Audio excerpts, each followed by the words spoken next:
Hey, we're cooking with gas here. On the JewCast. Okay, careful using a phrase like that. This trial is a travesty. It's a travesty of a mockery of a sham, of a mockery of a travesty of two mockeries of a sham. Tradition! Oh, shut up, Carl! Shut your goddamn Jew mouth! You people are why there's war in the Middle East! Gekakken van Jan. Nebbig. Ver poepoepoe. Vermischt. Verkakt. Vertutst. Verstonken. Fartig. Exactly. You're what Grammy Hall would call a real Jew. Oh, yeah. Episode 89 of American Jew coming at ya. Doing it. Yeah, don't call it a comeback. No, because we haven't come back from anything yet. We're still we're still on our first wave here. Well, I mean, apparently the second wave is starting. Wait, what are we talking about right now? I'm getting confused about COVID. The popularity of our show is about to reach its peak. every episode we reach a new peak. And I guess, it's hard to, I mean, there is some good news that's happened this week, I guess. I mean, the presidential election is not over, but it seems as though Biden has won. Apparently he has won, but Trump isn't giving up. He's not. The news media is making a big deal about the fact that even though Biden and his wife are both Catholics, that they have a lot second Catholic president. They have a lot of Jews in the family. There's a lot. They all his kids married Jews. All of them. At some time or another. Right. But like they're trying to make a big deal out of it. That unfortunately passed away. Married a Jewish woman. Right, who then apparently hooked up with his brother. And the brother started dating, which is very biblical, by the way. It is. It's very much so. But then he, I don't know, everything new that I hear about Hunter Biden is not good news. It's never good. The fact that they broke up. He started dating some director that he married after 10 days. And she was Jewish, too. Right. And then he got a tattoo to prove how Jewish he was. Like, look how... matching tattoo. I guess she had a tattoo of Shalom, so he got a tattoo of Shalom. And, hey, it's no wonder that the marriage didn't work out when you're getting a matching tattoo that means hello and goodbye. And, of course... I just think that that's really a funny thing to be like, not only am I really Jewish, I'm going to get a tattoo to prove it. And Harris's husband is Jewish, too. Yes, and Kamala Harris's husband is Jewish. And that, I mean, they've been talking about that for a while. A lot of significant others are Jews. Jews are the ones to marry, everybody. I don't know. Marry a Jew. That is a good piece of advice. But I just think it's kind of funny that the media is going out of its way to be like, look how many Jews they have. Like, as if we don't, like a lot of Jews are making those claims. Like there's a lot of like, hey, look, we got more people there.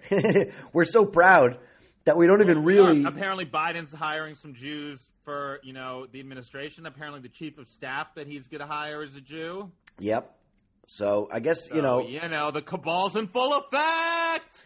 I don't know. I listen. You have we still have Ossoff in a runoff in Georgia, which is right. Last week we falsely reported that all the Jewish senators lost, but even though Purdue was ahead, they're doing a runoff and. There's still a chance. There's still a chance. Democrats, if Ossoff will win and the Democrats can get those 2 seats in the Senate, it's looking good. We'll have the majority. And that, is a tight race. So we'll see what happens there. So, I'm going for the Jew. When in doubt, vote for the Jew. Yeah, I am cautiously optimistic about what's happening there. So if you're in Georgia, get out there and vote. There's still a lot of other troubling stuff happening around the world. I don't know if you saw this thing about the swastika that they did in last week. Did you see that? I did see that. So, of course, the swastika is a symbol used by the Nazis, but before it was like a Buddhist and a Hindu symbol that actually wasn't a symbol of hate. It was a symbol of love and of peace and about opposing hatred. Yeah, so... Hitler kind of co-opted in there saying like, hey, we want to take the swastika back. Right. But I mean, I think they also agree you cannot put the toothpaste back into the tube. I mean, they've come out and said, we want to have both meanings. I mean, because neo-Nazis, it means hatred and love. Yeah, it really can. Neo-Nazis still use it. It went, the Hindu people used it like 5,000 years, I think, before Hitler even got a hold of it. Yeah. Well, they, apparently they still use it in Eastern philosophy a lot and in Buddhist teachings and stuff. It's carved into a lot of stone tablets and temples and things. And so, like, it's definitely still has some of that meaning over there. But it's they want to try to find a way to bridge the gap so that education can take place, so people can understand the original history alongside the unfortunate co-opting of it. And more Jews. I guess they want more Jews to visit Hindu temples. I mean, I'm trying to think. It's supposed to express luck and happiness, and I'll tell you who wasn't happy and who wasn't very lucky when they saw swastikas, us Jews. So I don't know. I don't think it can come back. I think it's always going to be associated with the Nazis, with the Holocaust, with anti-Semitism. And, I don't think Hindu and Buddhist people, I don't think they could take back the swastika as theirs and have it be like a positive symbol again. I think it's always going to have a negative connotation. I think we have a better shot at getting the OK symbol back as a thing of like, hey, OK. White supremacists have taken that symbol also. What's the OK symbol? Like with the forefinger and your thumb. They've taken that? Yeah. What is that? What does that now mean? I don't know. One in the asshole? I don't know how they turned it into it, but the white supremacist movement has taken that symbol as a thing. Like people take pictures holding that symbol up, and it like represents, hey, I'm one of you. I'm a Nazi. Okay, well that sucks. Well, I mean, boo for the symbols. It sucks for Buddhists and Hindu people that, now they have their symbol associated with such a horrible thing. Hitler messed it up for a lot of people. He did. He messed up. He messed up more than just the symbol. He messed up. Nobody. There's not. You don't see a lot of people named Adolf. He ruined the name Adolf. He ruined that mustache, like that look. Charlie Chaplin had that look before Hitler, and he was like really famous. He was a fucking comedian, the little tramp, known throughout the world. Next thing you know, that mustache is just no more. No one's rocking that mustache. And it's weird because I feel like there aren't a lot of historical figures that like ruined facial hair, but like that mustache is done. Hitler like owned that mustache so much and so associated with him that no one else could rock the Hitler. Right. I mean, there are other facial hair and hairstyles that have somewhat negative connotations or jokey things, or people use to shame people, but they don't have the connection to evil.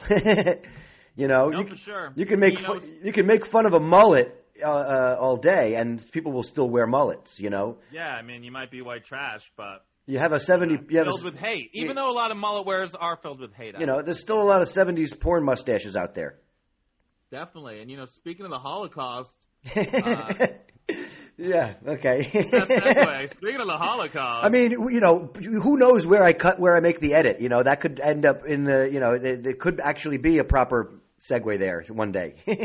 Alton Brown, this Food Network personality, he got a lot of flack this week from, tweeting tweets that referenced the Holocaust that people thought were in very poor taste and weren't funny at all. Maybe too many chefs in the kitchen on that one. So he apologized for it and he deleted some of the tweets. But, I think it's just, the Holocaust is, not something to be made light of.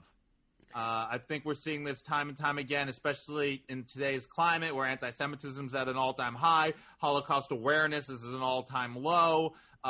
Joking about it, referring to the Holocaust in like a flippant manner isn't going to get any fans except for white supremacists. So Alton Brown, I'm sorry, but that was a bad move. And I mean, people don't make Holocaust jokes. Although I do happen to like the fact that he refers to himself as a Time Lord, Thyme, on Twitter. Oh, okay. I didn't check out his name, but yeah, that is a good one, I guess. Yeah. Well, also in speaking of the Holocaust, today in history in 1938, November 12th, 1938 was the day that the Nazis barred all trade with the Jews. That was the day they stopped doing business with us.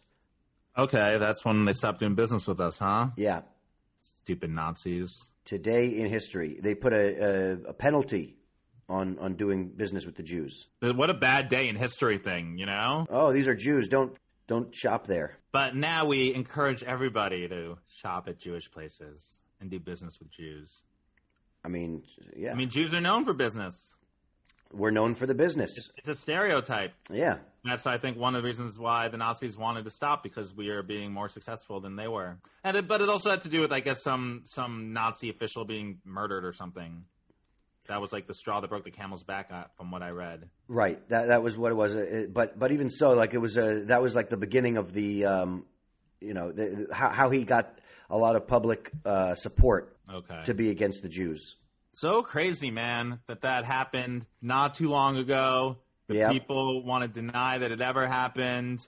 That anti-Semitism's still so relevant in the world. Yep. And it's just crazy that there's so much hate. And, it is troubling to see that, like we always talk about, there's still a lot of anti-Semitism in Europe. The European, wave is also, the COVID is not stopping over there really either. No, and we've talked about this before about how people want to blame the Jews. And we have to be really vigilant, I think, in, combating those conspiratorial ideas. I think bad news travels a lot faster than truth, Rumors. It's true, especially these days. It seems like lies have legs and the truth gets buried. And so, like, it seems like the COVID virus is a new arrow in the quill of the anti-Semitism movement, I would say. I guess, I mean, they'll just jump on anything they can to make it anti-Semitic, to have the Jews be a problem, Yeah. Which and is then, very unfortunate. And also, there's also still a lot of stuff to worry about here in America. I mean, the Proud Boys just basically cut ties with one of their people and declared themselves to be a white supremacist anti-Jew movement. Like, they really are doubling down on that. Awful. Right? I mean, nothing to be proud of. It's really definitely shows that you're just boys and not men. Yeah. Boom! Yeah, that felt good. In your face. Yeah, here we are workshopping your next TikTok right now. Proud. But, I mean, what do you think we can do? What do you think is the way to combat some of this anti-Semitism? And we talk about this a lot, about how hardcore religious Jews don't seem to be doing doing us any favors in terms of that. They're not doing us well. But, like we could see from the Proud Boys, the extreme of anything is bad. The extreme of Jews, extreme of people hating, the white supremacists, they're extreme. It doesn't work out and reflects poorly on the group. Yeah. And the people. And for some reason, I feel like we've got it to a point where we're not, like, bunching a lot of groups together anymore, I feel like we're trying to be like, oh, that was an individual. But when it comes to Jews, people are very quick to be like, the Jews, he's a Jew. Oh, you Jews, Well, I mean, you and I, as Jews, we can tell the difference between, the militant Jews and the extremists and the, like, ultra-Orthodox. And, I think, like, we were talking about this a couple of weeks ago about how there was a Jewish reporter who was trying to shame the Jewish community into wearing masks, and they beat him up. Yeah, Jew-on-Jew violence. And, I mean, that to me is as indicative of where we are as a country as anything else, that not only are anti-Semitic people just pointing to Jews as a whole, even amongst our own people, there's disagreement that creates violence and division. And, we're not coming to the table with love and compassion for our fellow human beings. No, it seems like that isn't really what human nature is. It's troubling to see human that. Human nature is rooted in hatred. It's rooted in, being different. I guess tribes, people fighting over land, over animals, over anything. And we're just like, it's just rooted in, like, our DNA is conflict. I was reading something today about how somebody was saying that they're imposing all these new restrictions on bars and restaurants and public gathering places across the country. In New York, they've just said restaurants have to close at 10 o'clock. You have to have social gatherings of less than 10 people, even if it's family, apparently. In the lead up to, like, Thanksgiving, they're talking about this. And somebody was like, well, apparently, you have to limit it to 10 people at home, but wait till you see the crowds that they allow to congregate outside Walmart on Black Friday. And it's like, yeah, but those people have been trampling each other to get into the store for years. They don't care about anybody fucking else. Like, that is clearly not that about, is true. And you know what? I'm so sick of all these dumb false equivalencies. Oh, they let the people protest. Oh, people were celebrating. People. So what? The parents, my parents used to say this at least. Well, if they jumped off a cliff, would you jump off a cliff? And it's like, just be responsible. Don't like look for somebody else. We kind of teach that to people right now in this, world that we have, that you shouldn't be envious of other people's possessions, success, lives, or whatever, your own. But again, that we are. Oh, he did it. Why can't I do it? I want to do it. Oh, they're doing that. It's just like, just try to do the right thing. Don't worry about what other people are doing. Worry about yourself and try to be responsible and try to look out for, the rest of the country, the rest of the world. COVID is spreading. I know we have a president who makes it seem like it's not an issue and he doesn't care how many Americans die, but it is an issue. It is a problem. We're coming into winter. COVID cases are at an all-time high. Every day, more and more people are getting COVID, and we're breaking records in America. And, don't look for an excuse to do the right thing. I think that we're at a place where we talk about this all the time. I think that the Jewish people have always, one of the reasons that we are so hated is that we've gone around trying to be the moral, hold the moral high ground, but we don't, So we have to be better about just loving each other and trying to look out for each other and understand that we're all dealing with a myriad of issues. And the fact is that, we live in a world now where people are basically shoving all of their successes in your face all the time. Social media, people are only posting their success stories. Nobody's posting too much about their struggles unless they really want to, nobody's really that honest about what their lives are online. So it can be depressing and isolating to see all these great things people are doing and up with the Joneses. Yeah. So, that's why I think it is important, that what you just said also about, trying to do the best that you can and worry about what you can do and not what other people are doing. Focus on what you can achieve and not on calling out. They said 10 people, so I'm going to take their advice, and from now on, I'm only dating 10 girls a week. Well, we got a guest on the show today. I know we're having guests now all the time. We're having guests. People are enjoying all our guests. Well, who would have guessed? We got Upa in space on the show today. I've known Upa for a long time. Is that really her last name, in space? Well, it's a stage name. Her, Okay. I'm not going to out her actual name unless. Oh, I didn't know it was coming out like a thing. We're identifying her as a Jew. She has some crazy Jewish name. But Upa's a comedian. Yep, she's a great comedian. She's been around New York for a long time. I've been on a bunch of her shows. She produces a regular show called The Funnies that she used to produce out of Manhattan Neighborhood Network Studios on the Upper West Side. And she's been doing most of her shows on Zoom lately, but they've been a lot of fun. She put together the Coney Island Comedy Festival last year, and we're excited to have her on the show. An actual Eastern European Russian Jew on the show. Let's Ashkenazi it up. Yeah, we got to even it out after we had Sephardic Joe on last week. Exactly, we need a rebuttal. Well, we are really excited to welcome to the show. Finally, Upa in space. Everybody is here.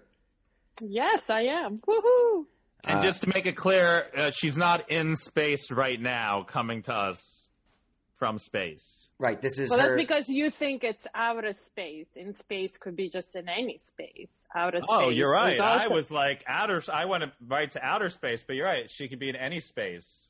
And I am. Yeah. You are right in a space. now. I'm in this space. So here you go. Yeah. Not as we're looking forward to her reimagining of Anne Frank in space, in a crawl space. What did we just talk about? Holocaust jokes, Jordan. Oh yeah, you're right. I'll burn that one. Whoopsie. I know that wasn't a tweet, but I'm tweeting hate against it anyways right now. Listen, we don't make fun of the Holocaust. We make fun of each other. Welcome, Upa, to the show. Thank you. Well, you don't make fun of Holocaust. Yeah, we're just letting you know, no Holocaust jokes, Upa. Okay. Upa, where are you from? I was born in the Soviet Union, which now it's an independent country, Latvia. It's Okay, one Latvia. of the three. That's where Yeah. Dr. Doom is from. She's not a Okay. comic book person. A lot of Doom things are from there, I gotta tell you. So how old were you when you moved to the States?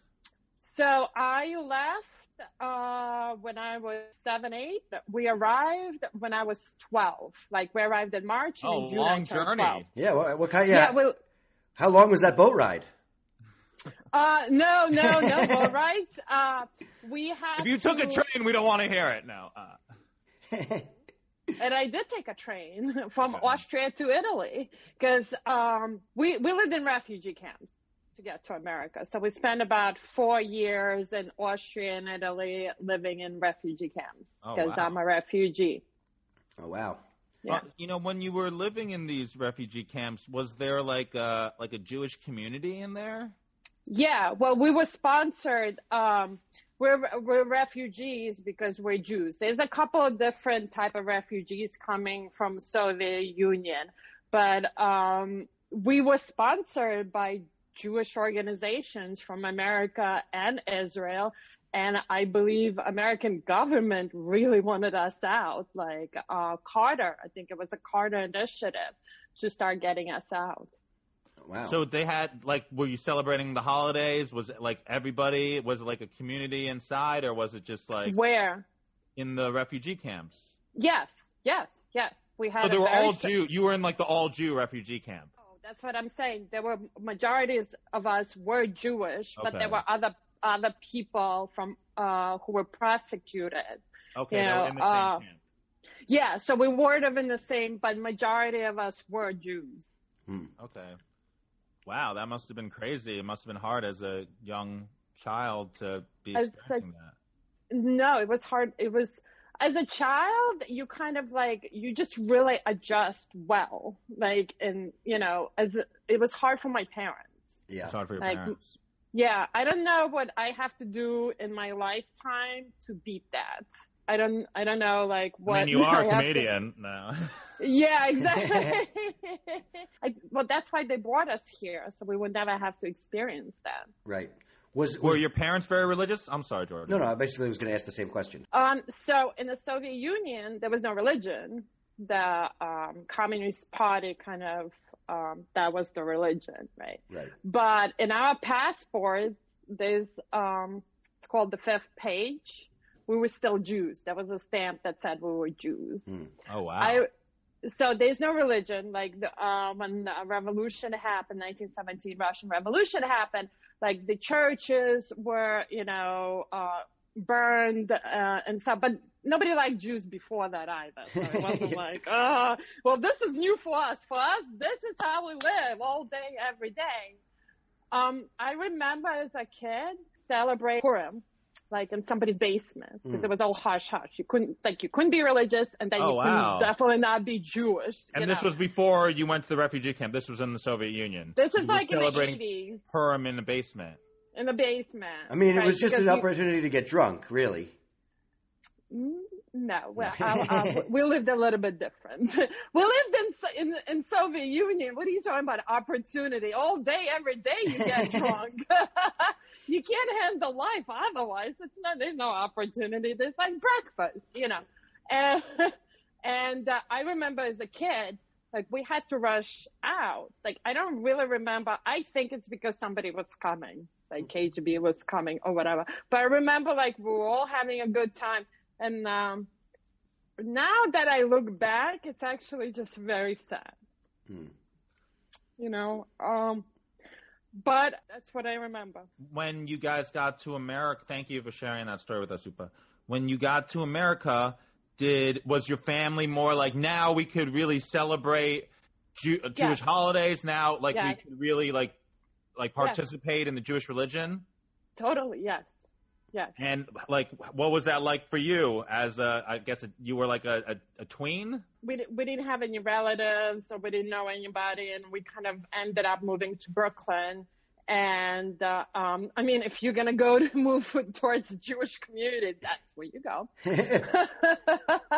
And we moved to Bensonhurst. So we were one of the first immigrants. Now it's everybody, but we were one of the first immigrants, Russian Jew immigrants, Soviet Jew immigrants. But there was Jewish centers that were like, you could go to a synagogue.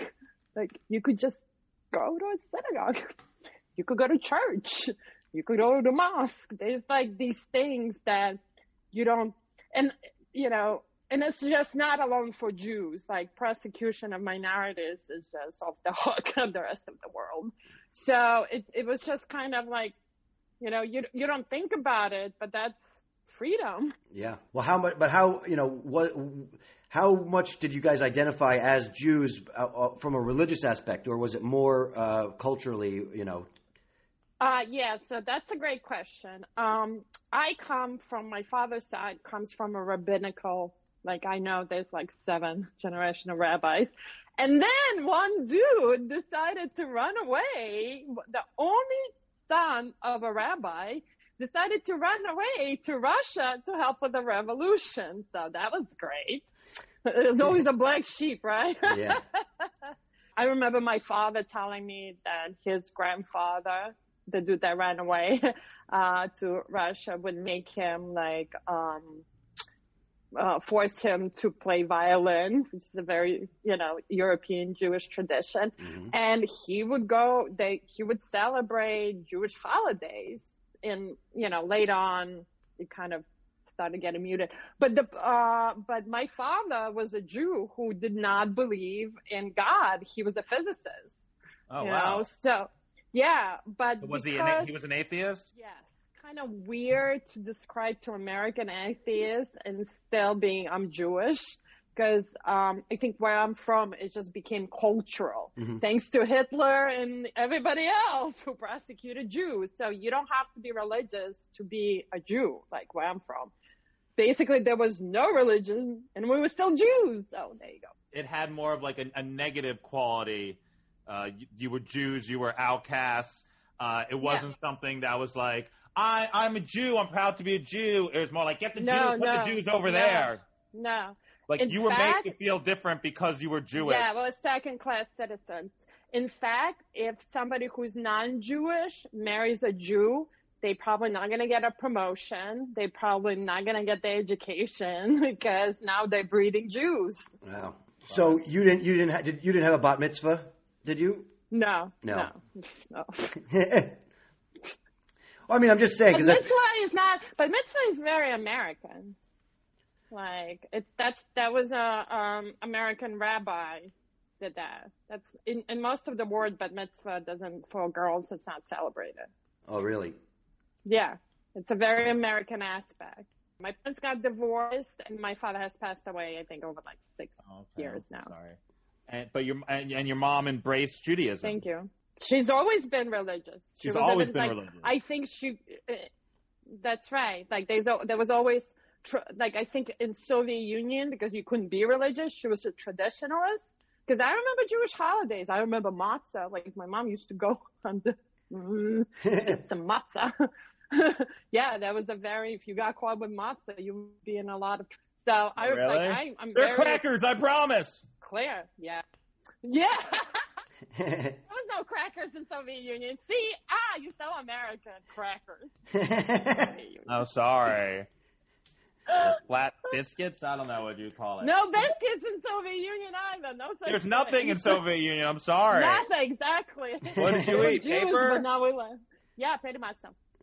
And what about you? You're not religious at all. I think I'm more traditional. You're more traditional. Yeah, but I mean, I'm not gonna believe something in the book. I read a lot of books, so I'm not gonna believe every book I read. You know, it's not gonna force my belief. But yeah, there's history. We have our histories of which I identify with, and this is my experience as a Jew. Period. Right. I mean, we usually ask our guests if they've experienced anti-Semitism, and you've experienced it like more than I think any of our guests have, where you were like your whole life was altered because of being Jewish. Yeah. Not only my life was altered, I had where I'm from. My life was mapped out for me because I was Jewish. Like when my father was coming of age and he wanted to go to university and get, get an education as a physicist, they wouldn't let him because there was a slogan: "We don't educate Jews for Israel. We just don't educate Jews." Because Jews are really smart. What do they need an education for? Right. So it wasn't like I didn't know any difference. Like, you don't really know what it is until you experience it. So right. Have you experienced anti-Semitism like in America? Yeah. All right. So we were talking about this before about how, like, you and I have talked about this. In the comedy business, there are so many ways people can be discriminated against or have issues. It's hard to say sometimes. Are you being discriminated against because you're Jewish, or is it because you're a woman, or is it because you're an immigrant? There's so many elements to. Right. Unless it's that experience, unless they say it. And one of my worst anti-Semitic experiences in America was from a producer at Comedy Central. I'm emotional a little bit about it when I speak. So I was dating a comedian, a black dude, and he was part of somebody else's show, and Comedy Central was coming in to shoot an episode in his house. And I was just getting ready to leave, and they came in a little bit early, and I was tying up my shoes in a bedroom. So I hear them come in, and they go like, "Hi, my name is Sasha. I'm a producer from Comedy Central." And my boyfriend at the time, he was like, "Oh, my girl is here. She's getting ready. She'll be out in a second." And then I hear this producer, Sasha, who's a black dude, by the way, as well. He is telling my boyfriend if he is like, all black proud, black for black kind of, and my boyfriend answers just like, I'm just like, I work with people I like, something like in that nature. And then the producer goes to him, "Is your manager Jewish?" And my boyfriend goes like, "No, like my manager is a black woman." And he goes like, "You should get a Jewish manager." No, let me tell you something. You should get a Jewish manager. You need a Jewish manager. Like, and he wouldn't stop. At some point, like, there's a leverage, like, we're comedians and we laugh about a lot of stuff. And if you're an outsider and you hear us, you'll be like, oh, these people, it takes me a second to leverage it out. What is, who is this person and what they are saying? And he wouldn't stop. And he hasn't seen me. He doesn't know who I am. I had like my hair standing out on the back of my neck because I know what it is. Like, I know exactly what he's freaking saying. And I came out swinging. Like, this dude doesn't know my name, right? So I came out, and I'm like, no. He doesn't have a Jewish manager, but he takes a dick into one, so I hope that makes sense. And it was just a very, very uncomfortable situation. And when I came out, his assistant was a white girl. It means he said it before. This is an ideology that he carries with him. Right. And he speaks freely about it. Mm-hmm. And nobody checked him. And whoever hired him in Comedy Central, thinks the same way. It's almost like a weaponized version of like an old joke, really. You should get yourself a Jewish manager, you'll go places. It's not a joke. It's a reality, which makes it just... I told him that in science, all people, all humanity comes from Africa. One village in Africa. And he said to me, "I like you, you preach girl," right? Because just before you were such a bigot to me. Right? And I'm racist. But now you like me. Oh, because I said something smart. And I go to him, no, I'm not preaching. That's science. You don't need to preach science. And as I'm leaving the house, right? I'm not having anything to do with this. Like, and not only am I leaving the house, I'm like, Comedy Central will never book me, right? Because my last name is Ginsburg. So as I'm leaving the house and I am in the door and I hear my boyfriend turns to him, this bigot fucking producer, and goes to him, "I'm sorry." He was apologizing for me, for my behavior. Oh, no. So I left. The real sad part is, out of all of this, is that who they really fucked over is that black woman manager. He's a producer at Comedy Central. he will never have a meeting with her because she doesn't have a Jewish last name. Like, that's crazy. My boyfriend at the time, he didn't fuck me over because I know where I stand. Like, once you know where you stand, it's very powerful. Right. He fucked over his own manager. Did he ultimately fire that manager and get a Jewish manager? I don't think so. I don't think so. Yeah. I don't think so. What is your social media, or what would you like to plug, Upa? Upa in space. And after the worst anti-Semitic experience in America, I started my own festival, Coney Island Comedy Festival. So you could visit that at Coney Island Comedy Festival.nyc. And I started a show called The Funnies NYC. So nice. Love America. Check out all those shows. Upa loves America and love Israel. America. And we love Upa. Thanks for coming on. Yeah, thanks for on, having Upa. me. Thank you for having me, guys. Thank you so much for this. Thank you for sharing your stories that were sometimes difficult to tell. See you soon. All right. Awesome. Thank you so much to Upa for coming on the show. There's a lot of the interviews we're not posting on the regular episode. You could hear them there on our Patreon. Sign up. Follow us on social media at American Jew Podcast. Follow me across all social media and money-sharing apps at Jonathan Randall. You can find me on Instagram at BeatnikNudnik, and you can also always find all the other stuff I do at Where's the Grief. Thank you guys for listening to the show. We'll see you next week at 90.